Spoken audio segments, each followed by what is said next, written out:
مرکز مطبوعات کمیته حالتهای فوق‌العاده تاجیکستان خبر داد که طی 2 روز اخیر 11 و 12 ایون سال 2024 بارشات شدید باعث فرو ریختن سیل‌ها در ولایت سوغد و سنگریز در ولایت مختار کوهستان بدخشان شده است.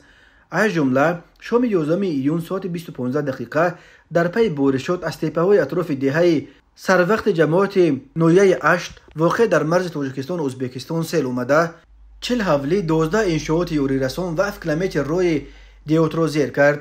در جای حادثه کمیسیون نویوی حالتهای فوق‌العاده به کار پرداخته است. حجم ضرر معاین کرده می شود.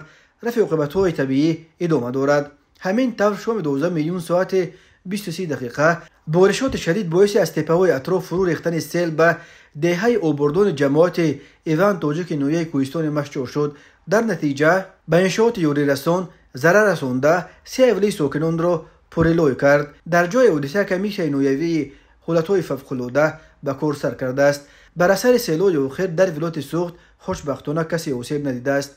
همچنین روز 12 ایون در کیلومتر 477 راه کولاب درواز ونج خوروغ در حدود دهه خیخی که جماعت یزگلام نویه ونج ولایت مختار کوهستان بدخشان سنگ ریخته راه را موقتا بست.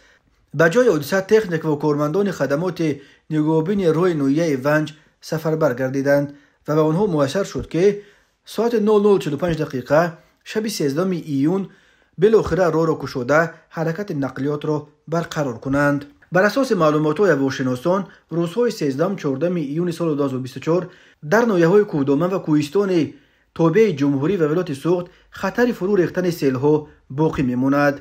به این دلیل کمیته حالتهای فوق‌العاده ساکنان و مهمانان تاجیکستان خواهش کرده است که در دوام این روزها از رفتن به ساحل کول و دریاها همچنین از سفر به منطقه‌های کوهستان خودداری کنند. در صورت پیش آمدن یگان حادثه فوق‌العاده ساکنان و مهمانان جمهوری می توانند به کمیته حالتهای فوق‌العاده زنگ بزنند.